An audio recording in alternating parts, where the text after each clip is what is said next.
জয় যোগীরাজের জয় হোক। সৌভাগ্য দর্পণের নতুন পর্বে সকল দর্শককে অনেক অনেক স্বাগত। দেখুন, আমাদের জীবনে এগিয়ে চলার ক্ষেত্রে সবসময় আমাদেরকে একটা প্রারম্ভিকতার দিক দিয়ে শুরু করতে হয়,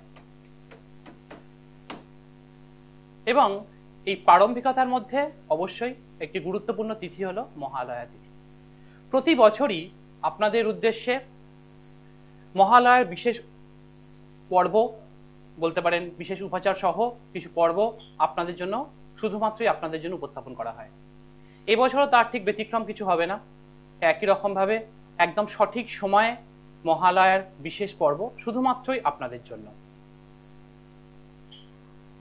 দেবী পক্ষের সূচনা এবং পিতৃপক্ষের অবসান, এই সন্ধিক্ষণে যে মহালয়া অমাবস্যা তিথি, তা আমাদের জীবনকে একটা অপরিমেয়তা দেয় এবং তার গুরুত্ব আমাদের কাছে কিন্তু অনেক প্রভূত পরিমাণে।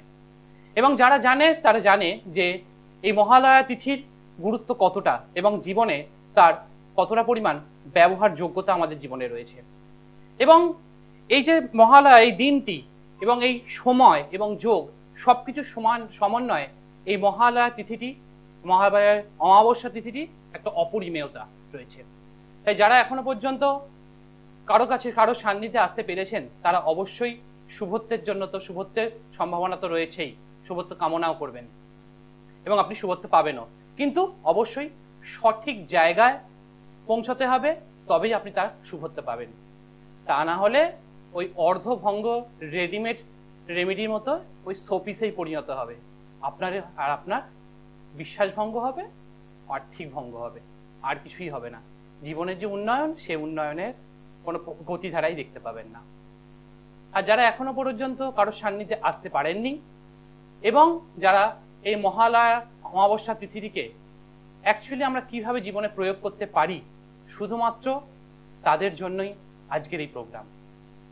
এবং তার সঙ্গে যারা তীর্থব্রতের জন্য অধীর আগ্রহে অস্থির হয়ে বসে থাকে, যে তীর্থব্রত কি বলল, তীর্থব্রত কোন দিকে ঘুরে বসলো, কি বলল, কোন দিকে তাকিয়ে বলল, কোন চেম্বারটাকে অ্যাড করে ফেললো, সঙ্গে সঙ্গে মুখস্থ করে নেওয়ার একটা ব্যস্ততা চলে আসে, তাদেরকেও এই অনুষ্ঠানে স্বাগত। কারণ ভালো করে শুনুন, মন দিয়ে শুনুন, কারণ ভবিষ্যতে আবার সেই অনুসরণ করতেই হবে তীর্থব্রতকে। তো আজকের আমাদের যে মূল আলোচনা, মহালয়া অমাবস্যা তিথি। দেখুন, মহালয়া অমাবস্যা তিথি দেবী পক্ষের সূচনা এবং পিতৃপক্ষের অবসান। বিশেষত এই তিথিটি আমাদের জীবনে সবচেয়ে গুরুত্বপূর্ণ, যাদের ক্ষেত্রে জন্ম ছক অনুযায়ী বিভিন্ন ধরনের স্ট্রাগল করছেন, বিশেষভাবে পিতৃদোষ যাদের জন্মছকে বিশেষভাবে লক্ষণীয়। এবারে পিতৃদোষ থাকলে আমাদের কি ধরনের, আমরা বুঝবো কিভাবে যে আমাদের পিতৃদোষ রয়েছে? একটা জন্মছকে, একটু লাইনে থাকবেন, শুধুমাত্র একটা জন্মছককে অ্যানালিসিস করার আগে আমরা যদি পৌঁছতে না পারি, কারো সান্নিধ্যে যদি না আসতে পারি, তার আগেও আমরা কি করে বুঝতে পারি যে আমাদের জীবনে পিতৃদোষ রয়েছে? দেখবেন, আপনি মিলিয়ে দেখুন, আপনার জীবনে যে কাজই করছেন সেই কাজের পুরো 100% সাকসেসফুল পাচ্ছেন না, বা কোনো রকমই সাকসেস পাচ্ছেন না। বহুদিন ধরে চেষ্টা করছেন কিন্তু কোনোভাবেই প্রমোশনটা হচ্ছে না। যে কাজটা যতটা পরিমাণ চাইছেন সেই অনুযায়ী কোনো রকম ভাবেই সাকসেস কোনোভাবেই আসছে না। যে কাজেই হাত দিচ্ছেন সবটা একটা গন্ডগোল হয়ে যাচ্ছে। সন্তানদের পড়াশোনার জায়গাটা ইম্প্রোভাইজ করছে না। বাড়ির মধ্যে সবসময় একটা অন্যরকম বিরূপতা বাস করছে। এইরকম ধরনের প্রবলেম যাদের ক্ষেত্রে রয়েছে, তাদের ক্ষেত্রে কিন্তু বলা যায় তাদের জন্মছকে পিতৃদোষ কিন্তু বর্তমান। এবং এই পিতৃদোষের সবচেয়ে গুরুত্বপূর্ণ দিন থেকে, এই উপাচারের সবচেয়ে গুরুত্বপূর্ণ দিন এবং খণ্ডনের সবচেয়ে গুরুত্বপূর্ণ দিন এই মহালয়া অমাবস্যা তিথি এবং মহালয়ার দিনটি। তো সেই দিনটি থেকে আমরা কি ধরনের প্রয়োগ করলে আমরা জীবনে উন্নতি করতে পারি, এবং পিতৃব্যের ব্লেসিংস যদি একটা পরিবারে থাকে, তাহলে সেই পরিবার অগ্রসর হতে এবং আপনাকে অগ্রসর হতে কেউ বাধা দিতে পারবে না। কারণ পিতৃব্য তারা আপনাদেরকে তার ব্লেসিংস দিয়ে আপনাকে একটা সুকৌঠন মধ্যে দিয়ে আপনাকে এগিয়ে নিয়ে চলবে। আমরা আমাদের প্রথম বন্ধুকে নিয়ে আমাদের আলোচনায় ফিরবো। হ্যালো, কে বলছেন, কোথা থেকে বলছেন? নমস্কার, আমি শিলিগুড়ি থেকে বলছি। আমার মেয়ের সম্বন্ধে জানতে চাচ্ছি। মেয়ের নাম? তানিয়া দাস। তানিয়া দাস। দাস। জন্ম তারিখ? জন্ম তারিখ 5/2/1990। 5/2/1990। 5th February 1990। হ্যাঁ, 90। 1990, 1990। হ্যাঁ। জন্ম সময়? রাত্রি 12:88। 4 তারিখ কাটিয়ে ওটা 5 তারিখ হয়েছে তো? না না, 5 তারিখ দিয়ে 6 তারিখ হয়েছে। 5 তারিখ রাত্রি 12:88। তার মানে বাংলা মতে 5 তারিখ এবং ইংরেজি মতে তাহলে 6 তারিখ হয়ে যাবে। না না না, ইংরেজিতে 5 তারিখ রাত্রি 12। সেটাই আমি আপনাকে বললাম, এতটা সময় নষ্ট করার মতো সময় আমাদের হাতে থাকে না এই 25 মিনিটের প্রোগ্রামে। তার মানে 4 তারিখ রাত্রির 5 তারিখ, ইংরেজি মতে 5 তারিখ আর বাংলা মতে 4 তারিখ, তাই তো? 5 তারিখ রাত্রি 12:88। আচ্ছা, জন্ম স্থান? জন্মস্থান শিলিগুড়ি।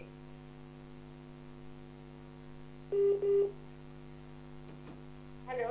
অনুষ্ঠান কতদিন ধরে দেখছেন? অনুষ্ঠান মাঝে মাঝেই আমি দেখছি। কেমন লাগে? মানে করতে পারি না তো, আজকে একটু হয়তো পেয়ে গেছি। কেমন লাগে? ভালো লাগে আজকে অনুষ্ঠান। মাঝে মাঝেই দেখতে পাই, দেখি। ভালো লাগে। আচ্ছা, এখানে যা পাওয়া যাচ্ছে, ওর জন্ম তারিখ এখানে আমরা পাচ্ছি। ও রাশিটা বলবে। দেখুন, এখানে পাওয়া যাচ্ছে যেটা, সেটা হচ্ছে 5 তারিখ। এই 5 তারিখ যাদের ক্ষেত্রে পাওয়া যায় তারা খুব ক্যালকুলেটিভ হয়। জীবনে যে কোনো ধরনের কিছু ক্ষেত্রে সবসময় যে কোনো কাজ করার ক্ষেত্রে যথেষ্ট পরিমাণে ক্যালকুলেশন করে তারপরে সেই কাজটা করার নিরিখতা দেখায়। এবং এক্ষেত্রে আরেকটা জিনিসও দেখা যায়, ওর মধ্যে মাঝে মাঝে একটা ওভার কনফিডেন্স দেখা যায়, কিন্তু সেই ওভার কনফিডেন্সের জন্য নিজের মধ্যে সবসময় তার বিরূপতা ওর মধ্যে লক্ষ্য করা যায় না। ওভার কনফিডেন্স মানেই সবসময় নিজের মধ্যে নিজে যেটা করছি সেটাই ঠিক করছি, অন্য কেউ অন্য কেউ বললে সেটা ভুল করছি, সেই জিনিসটা কিন্তু ওর মধ্যে নেই। ওর মধ্যে ওভার কনফিডেন্স আছে শুধুমাত্র নিজের কাজের ক্ষেত্রে, নিজের প্রয়োগ কৌশলতায়, এবং জীবনে সবসময় একটা ফোকাস নিয়ে কাজ করতে পছন্দ করে। এবং এখানে যে চন্দ্র পাওয়া গেছে রোহিণী নক্ষত্রে, অর্থাৎ বৃষ রাশি, এবং লগ্ন পাওয়া গেছে এখানে বিশাখা নক্ষত্রে, অর্থাৎ জীবনে যথেষ্ট শৃঙ্খলা পরায়ণ একটা জীবন যাপন করতে পছন্দ করে। এবং জীবনে এগিয়ে যাওয়ার ক্ষেত্রে লগ্নের 3য় স্থানে এখানে বুধ এবং শনি অবস্থান করছে একত্রিত, এবং সেখানে মঙ্গল শুক্র একত্রিত হয়ে অবস্থান করছে, এবং 4র্থ স্থানে রবি রাহু দ্বারা পীড়িত অবস্থায় বসে রয়েছে। এই রবি রাহু দ্বারা যখন পীড়িত হয়ে গেল, অর্থাৎ জীবনে ফোকাসের ক্ষেত্রে কিন্তু একটা প্রবলেম। 90 সালে জন্ম, মানে মোটামুটি বলা যায় 34 ইয়ার্স এজ, 2024 সাল, 34th ইয়ার এজ, এবং লগ্নের 8ম স্থানে এখানে চন্দ্র অবস্থান করছে। লগ্নের চন্দ্র এখানে অবস্থান করছে রোহিণী নক্ষত্রে। যথেষ্ট লাভেবল মানুষ, যথেষ্ট নিজেকে প্রয়োগ কৌশলতার চেষ্টা করে, কিন্তু সব ক্ষেত্রে সফলতা পাওয়ার ক্ষেত্রে সমস্যা। এবং এখানে যে কর্মপতি, সে কর্মপতি এখানে দেখা যাচ্ছে অষ্টমস্ত অবস্থায় বসে রয়েছে। এবং এখানে যে পাওয়া যাচ্ছে যে ষষ্ঠপতি এখানে নবমস্ত অবস্থায় বসে রয়েছে, এবং শত্রু ক্ষেত্রে, অর্থাৎ ভাগ্যের উন্নয়নের ক্ষেত্রে এবং ব্যক্তিগত জীবনে একটা টানা পোড়েনের মধ্যে দিয়ে চলছে, এবং জীবনের এগিয়ে যাওয়ার ক্ষেত্রে যথেষ্ট পরিমাণে চেষ্টা করে, কিন্তু যতটা অনুযায়ী প্ল্যানিং করে সেই প্ল্যানিং অনুযায়ী এক্সিকিউশন হওয়ার ক্ষেত্রে সমস্যা, ব্যক্তিগত জীবনটাতে মধ্যে সমস্যা, বিশেষ করে বৈবাহিক জীবনের ক্ষেত্রে কিন্তু একটা প্রবলেম কিন্তু এখানে অ্যাসিওর করা যাচ্ছে। এবং এখানে শুক্র যেহেতু নবাংশের ছকে একটু পীড়িত অবস্থায় বসে রয়েছে, ফলে ব্যক্তিগত জীবনে কিন্তু একটা আপস অ্যান্ড ডাউনস এর মধ্যে দিয়ে যাবে। এবং এর সঙ্গে যেহেতু বিশাখা নক্ষত্র, জীবনের প্রথম পর্যায়টা একটু প্রবলেমের মধ্যে দিয়ে যাবে, কিন্তু মধ্যবর্তী সময় থেকে মোটামুটি 40 to 42 ইয়ার্স এর পর থেকে একটু ইম্প্রুভাইজেশনের জায়গা পাবে, এবং 60 to 65 ইয়ার্স এর পর থেকে একদম প্রপার এনহ্যান্সমেন্ট পাবে। এবং শারীরিক জায়গাটাও মাঝে মাঝে একটু প্রবলেমের মধ্যে দিয়ে যায়। এবং বর্তমানে লগ্নের 5ম স্থান দিয়ে শনি অবস্থান করছে। এই লগ্নের 5ম স্থান দিয়ে যখন শনি অবস্থান করে, মাঝে মধ্যেই দেখতে পাওয়া যায় শারীরিক জায়গাটা একটু প্রবলেম তৈরি করছে, এবং তার সঙ্গে বিশেষ করে ব্যক্তিগত জীবনে একটা টানা পোড়েনের মধ্যে দিয়ে চলছে। একটু শেয়ার করবেন। হ্যালো, একটু রেসপন্স করবেন। এবং আপনার এখানে প্রশ্ন স্পেসিফিক ভাবে ব্যক্তিগত জীবন এবং কর্মক্ষেত্র বা ফাইন্যান্সিয়াল রিলেটেড।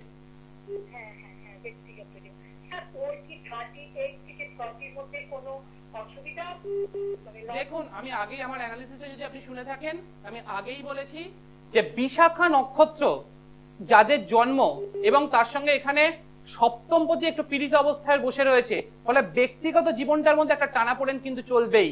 এবং বর্তমান সময়ে সেই টানাপোড়েনটা, বিশেষ করে হ্যাজার্ডনেসটা বর্তমান সময়ে অনেকটা বেশি। এবং বর্তমান সময়টা ও যেভাবে প্ল্যানিং করছে সেই মতো করে কোনোভাবেই গুছিয়ে নিতে পারছে না। এবং এর আর একটা মূল কারণ, এখানে রবি রাহু দ্বারা পীড়িত, অর্থাৎ যতটাই ফোকাস আসুক না কেন সে ফোকাস কিন্তু আসে না। এবং এই রবি যখন রাহু দ্বারা, শনি দ্বারা পীড়িত হয়ে যায়, বা রবির বিপরীতে যখন কোনো শনির মতো গ্রহ পাওয়া যায়, রাহুর মতো গ্রহ পাওয়া যায়, সেখানে একই রকম ভাবে পিতৃকারক গ্রহকে পীড়িত করে। ফলে পিতার জায়গায়, পিতার শারীরিক জায়গাটাও কিন্তু প্রবলেম তৈরি করবে বর্তমান সময়ে। এবং এটাকে একটা পিতৃদোষেরও কিন্তু একটা জায়গা।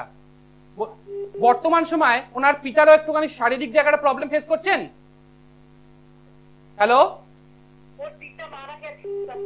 দেখুন যে একটা অ্যানালিসিসকে দেখলেই বোঝা যায়, যে বর্তমান সময়টাকে দেখলেই এবং এই যে জায়গাটা দেখলেই বোঝা যায় যে এখানে পিতার একটা জায়গার একটা প্রবলেম তৈরি হয়েছে। এবং সেটা একটা জন্মছককে দেখেই বোঝা যায়। তার কারণ এই জায়গাটা একটা ডিস্টার্বিং এরিয়া, এবং তার সঙ্গে ভাগ্যের যে উন্নতি, সেই উন্নতির ক্ষেত্রে একটা সমস্যা কিন্তু রয়েছে, এবং টানা পোড়েনের মধ্যে দিয়ে হয়েছে। এর জন্য বলবো কিছু জায়গায় একটু ইম্প্রুভাইজেশন করার দরকার আছে। আপনি কি এর আগে কারোর সঙ্গে কনসাল্ট করেছেন? এই যে জায়গাটা, এটার জন্য কারোর সঙ্গে কনসাল্ট করেননি? এতটা প্রবলেম ধরে মোটামুটি 34 বছর বয়স হয়ে গেল, এখনো এতটা প্রবলেম ফেস করছে, কারোর সঙ্গে যোগাযোগ করেননি? কিন্তু এই জন্মছক অনুযায়ী তো অবশ্যই রেকটিফিকেশন হয়েছে বলেই মনে হয়। হ্যালো, এই জন্মছক তো অবশ্যই রেকটিফিকেশন হয়েছে দেখা যাচ্ছে। হ্যালো, এই জন্মছক অবশ্যই রেকটিফিকেশন হয়েছে, কিন্তু এখানে কোন রকম কোন উপাচার ফলো করেন? কিন্তু এই জায়গা যদি একটু রেকটিফিকেশন করা যেত, তাহলে সেক্ষেত্রে কিন্তু অবশ্যই বলা যায় যে এই জন্মছকে কিন্তু আধারটাই পাল্টে যেত, এবং ইম্প্রুভাইজেশনটা অনেকটা জায়গা থেকে হতো। এবং এখানে বলবো যে এই জন্মছকের ক্ষেত্রে জীবনে এগিয়ে যাওয়ার ক্ষেত্রে অনেকটা জায়গা রয়েছে, কিন্তু অনেকটা স্ট্রাগলের মধ্যে দিয়ে যেতে হবে কিন্তু, এবং ব্যক্তিগত জীবনে একটা আপস এন্ড ডাউনস এর মধ্যে যেতে হবে। ওনার কি বিবাহ হয়েছে, এবং বিবাহ ক্ষেত্রে কি সমস্যা রয়েছে? না, বিবাহ হয়েছে, এরকম কোনো সমস্যা নেই, ডিস্যাটিসফ্যাকশন রয়েছে, যতটা হেল্প পাওয়ার জায়গা সেই জায়গাটা পায় না, যতটা এনহ্যান্সমেন্ট পাওয়ার জায়গা সেই জায়গাটা পায় না। ব্যক্তিগত জীবনে একটু ওঠাপড়া রয়েছে, আপনি হয়তো এখানে শেয়ার করতে চাইছেন না, কারণ প্রথমেই হয়তো আপনি বললেন যে ব্যক্তিগত জায়গাতে একটু সমস্যা রয়েছে। হ্যালো, তার মানে কি? তার মানে ব্যক্তিগত জীবনটা একটা ওঠাপড়ার মধ্যে দিয়ে রয়েছে, যতটা সম্মান পাওয়া সেটা যদি না পায়, তাহলে বৈবাহিক জীবনটা কি ভালো হতে পারে? তার মানে বৈবাহিক জীবনে সমস্যা রয়েছে, যতটা হেল্প পাওয়ার দরকার হাজবেন্ডের থেকে, যতটা সাপোর্ট পাওয়ার দরকার সেটা পায় না, সেই জায়গাটাই প্রবলেম। এবং সেখান থেকে দুজনের মধ্যে একটা আন্ডারস্ট্যান্ডিং এর প্রবলেম কিন্তু ভবিষ্যতে আরো এগিয়ে যাওয়ার সম্ভাবনা রয়েছে। এবং সেই জায়গাটাকে একটু ভালো করে কারোর সঙ্গে কনসাল্ট করে এই জায়গাটাকে রেকটিফাই করুন। এবং প্রতি সপ্তাহে বৃহস্পতিবারে কলা গাছের গোড়াতে একটু কেশর মিশ্রিত জল প্রদান করতে পারুন, এই রেমেডিটা শুরু করুন, এবং ভালো কারোর সঙ্গে কনসাল্ট করুন, তাহলে এই জায়গা থেকে রেকটিফিকেশনও হবে, এবং তার সঙ্গে জীবনে এগিয়ে যাওয়ার ক্ষেত্রে জায়গাটাও পাবে। এবং এই মহালয়া অমাবস্যা তিথিতে সেই জায়গাটাকে যদি আমরা করতে পারি তাহলে কিন্তু আরো ভালো। তা না হলে দীপান্বিত অমাবস্যা, এটাও কিন্তু একটা গুরুত্বপূর্ণ দিন। এই দিনগুলোকে, এই যোগগুলোকে যদি আমরা ব্যবহার করতে পারি, তাহলে কিন্তু আমরা জীবনে অনেকটা আমাদের যে প্রকোপতা, তার যে বিরূপতা, সেখান থেকে বেরিয়ে আসতে পারি, এবং আমাদের সফলতা এবং আমাদের জীবনকে সুন্দরভাবে সাজিয়ে নিতে পারি। আশা করি বুঝতে পেরেছেন। কলা গাছের গোড়াতে হলুদ মিশ্রিত জল বা কেশর মিশ্রিত জল, যদি কোনোভাবে মিস করে গিয়ে থাকেন, ভালো করে গিয়ে অ্যানালিসিসটা শুনবেন, এবং ইউটিউবে সার্চ করে অথবা ফেসবুকে সার্চ করলে আরো ডিটেলসে বারবার করে শুনে নিন যে কি কি বললাম, এবং কোন জায়গাটাকে রেকটিফাই করতে বললাম সেই জায়গাটাকে রেকটিফাই করার চেষ্টা করুন, ভালো কারোর সঙ্গে কনসাল্ট করুন। দেখুন, একটা জন্মছককে সঠিকভাবে যদি তার আধারটাকে অ্যানালিসিস করা যায়, তাহলে জৈবিকতা, তার যে কোন জায়গায় বিরূপতা, তার কোন জায়গায় সমস্যা, সেটাকে আইডেন্টিক্যালি বুঝতে পারা যায়। এবং সেই আইডেন্টিক্যালি জায়গা অনুযায়ী যদি আমরা সঠিক সময় সঠিক রেমেডিস যদি করতে পারি, এবং তার জন্য যদি সঠিক যোগ মহাযোগগুলোকে আমরা যদি জীবনে ব্যবহার করতে পারি, তাহলে সেক্ষেত্রে কিন্তু আমরা আমাদের জীবনে কিন্তু এগিয়ে যেতে পারি। তো আমার যে আলোচনা ছিল যে একটা পিতৃদোষ, এবং মহালয়া তিথিতে এই পিতৃদোষের ক্ষেত্রে আমরা কি প্রতিকার করতে পারি, এবং আজকে যে জন্মছককে প্রথম জন্মছক পেলাম তাতেও কিন্তু পিতৃদোষ রয়েছে, এবং সেখানে একটা পিতার ক্ষেত্রে একটা জায়গা কিন্তু প্রবলেম আমরা কিন্তু পেলাম। এবং এইরকম ধরনের যারা প্রবলেম কিন্তু পাচ্ছেন, এবং যে পয়েন্টসগুলো আপনারা বললাম সেই পয়েন্টসগুলো নিজেদের ক্ষেত্রে মিলিয়ে দেখুন, যাদের ক্ষেত্রে এরকম হচ্ছে তাদের ক্ষেত্রে কিন্তু এইরকম সম্ভাবনা কিন্তু প্রচুর পরিমাণে রয়েছে, বা অথবা যে কানেকশনস গুলো বললাম সেই কানেকশন যদি থাকে তাহলে কিন্তু পিতৃদোষ তৈরি হয়। তাহলে এই পিতৃদোষ থাকলে আমরা কি করতে পারি? প্রথম, এই মহালয়া অমাবস্যা তিথির যে আগের দিনটি পড়বে, অর্থাৎ আগামীকাল যে মঙ্গলবার, সেই মঙ্গলবার দিন সন্ধ্যাবেলা একটা তেলের প্রদীপ গৃহের বাইরে ডান দিকে একটা কলাপাতার মধ্যে অল্প পরিমাণে বিছিয়ে, কলাপাতা বিছিয়ে তার মধ্যে অল্প পরিমাণ চাল ও ফুল দিয়ে একটি প্রদীপ দান করবেন, সরষের তেলের প্রদীপ। এটা গেল প্রথম, এবং এই কাজটা চলবে আগামী অষ্টমী তিথি পর্যন্ত। সেকেন্ড পয়েন্ট কি করবেন? দ্বিতীয় জায়গায় আমরা আসবো যে এখানে পাওয়া যাচ্ছে যে একটা কলসি আমাদেরকে রাখতে হবে, জলপূর্ণ কলসি, এবং সেই জলপূর্ণ কলসিটা থাকবে উত্তর পূর্ব কোণে। এবং এই উত্তর পূর্ব কোণে যখন কলসিটাকে আমরা রাখবো, তারপর প্রতিদিন আগামীকাল আমরা এই কলসিটা রাখবো, অর্থাৎ মহালয়া তিথির আগের দিন আমরা রাখবো, এবং তারপরে প্রতিদিন সকালবেলা সেই কলস পাত্রটি থেকে যে জলটি, সেটা আমরা প্রতিদিন আমাদের দ্বারটিকে তার মধ্যে ছিটিয়ে দেবো। এতে আমাদের ব্লেসিংস পাওয়া যাবে, পিতৃব্যের যথেষ্ট পরিমাণে ব্লেসিংস পাওয়া যাবে। তা আমরা আমাদের দ্বিতীয় বন্ধুকে নিয়ে আমরা আমাদের আলোচনায় ঢুকবো। হ্যালো, কে বলছেন, কোথা থেকে বলছেন? হ্যালো, হ্যাঁ নমস্কার। নমস্কার, কে বলছেন? আমি বাঁকুড়া থেকে বলছিলাম। নামটা একবার বলবেন। শুভদীপ বাউরি। শুভদীপ বাউরি, কার সম্বন্ধে জানবেন? নিজের সম্পর্কে। জন্ম তারিখ? 20/10/1996। 20th October 1996। জন্ম সময়? সকাল 8টা। 8 AM। জন্মস্থান? বাঁকুড়া বড়জোড়া। জন্মস্থান বাঁকুড়া?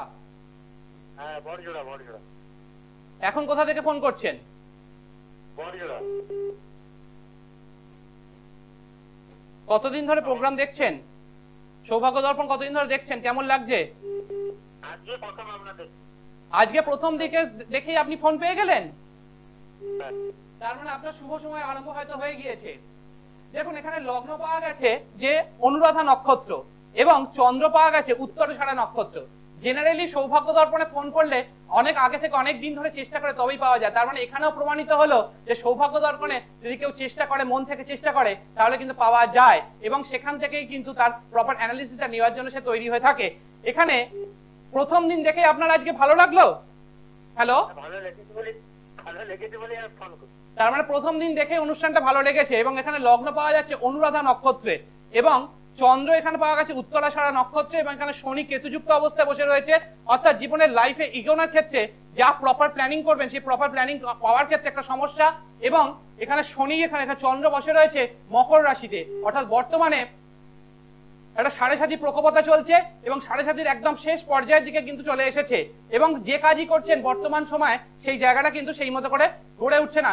সিদ্ধান্ত নেওয়ার ক্ষেত্রে, যে কোনো ধরনের সিদ্ধান্ত নেন, সেই সিদ্ধান্ত নেওয়ার ক্ষেত্রে সবসময় সমস্যা ফেস করতে হয়। যে সিদ্ধান্ত নেয় সেখান থেকে কিন্তু তার রাইট ডিসিশন কিন্তু কখনো আসে না। এবং এখানে লগ্ন পাওয়া গেছে বৃশ্চিক লগ্ন, এবং লগ্নের দ্বাদশে রবি নিচস্থ অবস্থায় বসে রয়েছে, এবং রবি নিচস্থ অবস্থায় বসে থেকে দ্বিতীয় স্থানে এখানে দৃষ্টি দিচ্ছে। ফলে ফাইন্যান্সিয়াল রিলেটেড এরিয়াতে একটা ইম্প্রোভাইজেশনের ক্ষেত্রে সমস্যা, এবং যেভাবে প্ল্যানিং করেন জীবনের কেরিয়ারটা সেই মতো করে এক্সিকিউট হওয়ার ক্ষেত্রে সমস্যা।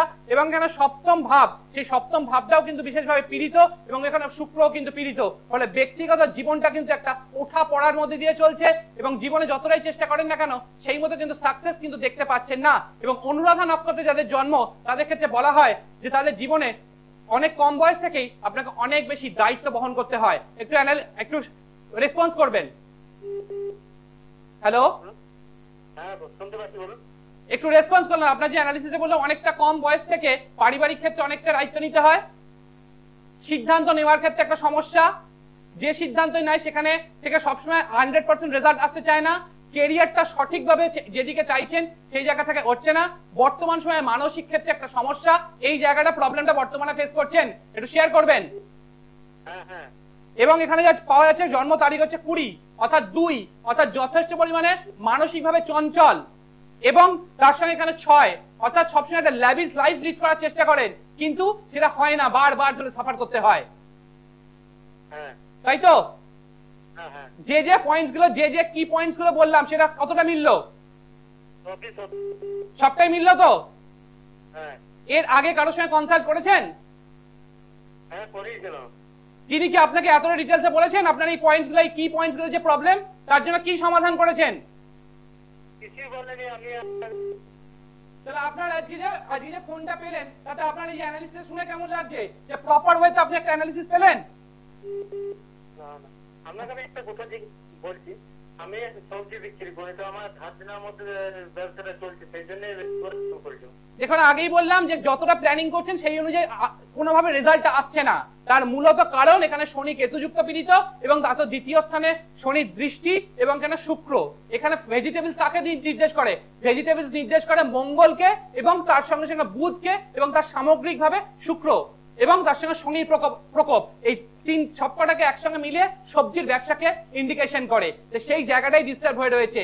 এই জায়গাটার জন্য ভালো কারোর সঙ্গে কনসাল্ট করে একটু রেকটিফিকেশন করুন, এবং প্রতি সপ্তাহের শনিবার দিন কুকুরকে, কালো রঙের কুকুরকে কিছু খাওয়ান। দেখবেন আপনার ব্যবসার ইম্প্রুভাইজেশন হবে, এবং তাতে আপনি অনেকটা ইম্প্রুভাইজেশন দেখতে পাবেন। দেখুন, একটা চার্টকে যার গতি প্রতিক্রিয়া দেখলেই বোঝা যায় যে তার কোন দিকে তার ফিজিবিলিটি জায়গাটাকে এগিয়ে নিয়ে যেতে পারে। সেই কারণের জন্যই একটা চার্টকে দেখেই বোঝা যায় যে তার কোন দিকে যেতে পারে এবং তার ফিজিবিলিটি জায়গাটা কোথায়। যে আমাদের যে আজকে আলোচনা ছিল, যে এই যে আমরা পিতৃব্যের যে ব্লেসিংস, এই পিতৃব্যের ব্লেসিংস যদি আমাদের ক্ষেত্রে থাকে, সেই ব্লেসিংস কিন্তু আমাদেরকে জীবনে অনেকটা এগিয়ে যেতে সাহায্য করে। এবং তার ক্ষেত্রে আমি দুটি প্রয়োগের কথা এই মহালয়া তিথিতে বললাম। এবং এই একইভাবে এই মহালয়া তিথির দিনকে কালো কুকুর এবং তার সঙ্গে সঙ্গে কাককে খাওয়াবেন, এই খাওয়ানোটা শুরু করবেন। তারপর থেকে প্রতি সপ্তাহের মঙ্গলবার কাককে খাওয়াবেন, এবং শনিবার দিনকে কালো কুকুরকে খাওয়াবেন। তাহলে দেখবেন আপনার জীবনের এই যে প্রবলেমস গুলো, সেই প্রবলেমস গুলোকে আপনি অনেকটা ওভারকাম করে উঠে আসতে পারছেন। এবং তার সঙ্গে সঙ্গে অবশ্যই মহালয়া তিথির অমাবস্যা তিথিতে অবশ্যই একটু চাল নিয়ে মহাদেবকে অর্পণ করবেন, এবং তারপর সোমবার ও শুক্রবার একই পদ্ধতিতে এই চাল নিয়ে তাকে অর্পণ করবেন, এবং আপনার মনে প্রার্থনা জানাবেন।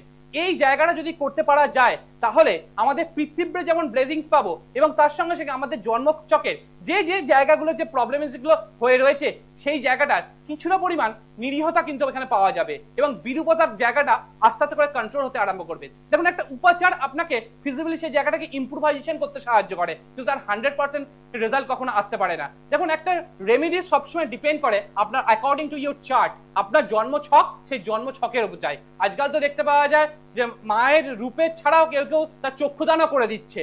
এমন কিছু কিছু ক্ষেত্রে দেখতে পাওয়া যায়, এমন কিছু অনুষ্ঠানে, যে মায়ের রূপ ছাড়াই তার চক্ষুদানও হয়ে যাচ্ছে। মানে মায়ের মিন্ময় চিন্ময় রূপ ছাড়াও যে চক্ষুদান হতে পারে, এটাও বোধহয় জ্যোতিষশাস্ত্রে বোধহয় এটা বিরূপতা ছাড়া আর কিছু বলা যায় না। দেখুন, আমাদের একটা জায়গা থেকে এগোতে গেলে তার একটা প্রপার অ্যানালিসিস যেমন দরকার, এবং এই অ্যানালিসিস গুলো সঠিক পর্যায়ক্রমিক হতে হবে, এবং সঠিক জায়গায় আপনাকে পৌঁছে তার সেই পর্যায়ক্রমিক জায়গাটাকে বুঝতে হবে। দেখুন, যে কোনো, আমি আগেও বলেছি যে ত্রিস্তরীয় কোনো প্রয়োগ আমাদের কিন্তু জ্যোতিষশাস্ত্রে কিন্তু কখনো সেটাকে নেয় না। ত্রিস্তরীয় প্রয়োগ হতে পারে। সেই জন্য যে কোনো ধরনের প্রয়োগ করার আগে তার প্রয়োগ কৌশলতা এবং তার প্রয়োগটাকে সঠিকভাবে বুঝুন, তবেই কিন্তু জীবনে এগোতে পারবেন। তা না হলে বারবার ধরে ওই খেলাটোপের মধ্যে কিন্তু পড়ে যেতে হবে। এবং এই মহালয়া তিথিটিকে জীবনে সম্পূর্ণরূপে ব্যবহার করে আপনাদের জীবনে সম্পূর্ণতা লাভ করুন এবং পূর্ণতা লাভ করুন। এবং এই যে শারদীয়া পূজা, এই শারদীয়া পূজা আপনাদের জীবনকে রাঙিয়ে তুলুক, এবং তার সঙ্গে সঙ্গে আলোকময় করুক, সমস্ত অন্ধকারকে কাটিয়ে সবসময় আলোকময় করে তুলুক, এবং আপনাদের যে কোনো কাজের যে নিরীহতা বা বিরূপতা, তার স্ট্রাগলসকে কাটিয়ে এই জীবনে এগিয়ে যান। এবং সকলকে শুভবুদ্ধি দিক, ঈশ্বর সকলকে সবুদ্ধি দিক। এবং তার সঙ্গে কথাও বলবো, অপরের প্রতি ক্ষতির চেষ্টা না করে, তাকে টেনে ধরার চেষ্টা না করে, কাজের একটা ফোকাস দিক এবং সুবুদ্ধি দিক, এবং আপনাদেরকে জীবনে এগিয়ে যাওয়ার জন্য একটা প্রকল্পটাকে, একটা গোলস অফ ডেস্টিনেশন, যেটা সৌভাগ্য দর্পণে বারবার কথা, যে গোল অফ ডেস্টিনেশন, সেই দিকে এগিয়ে যান। আজকের সময় তো একদম করা নাড়ছে। মা দক্ষিণা কালীকে প্রণাম জানিয়ে আজকের অনুষ্ঠান এখানেই শেষ করলাম।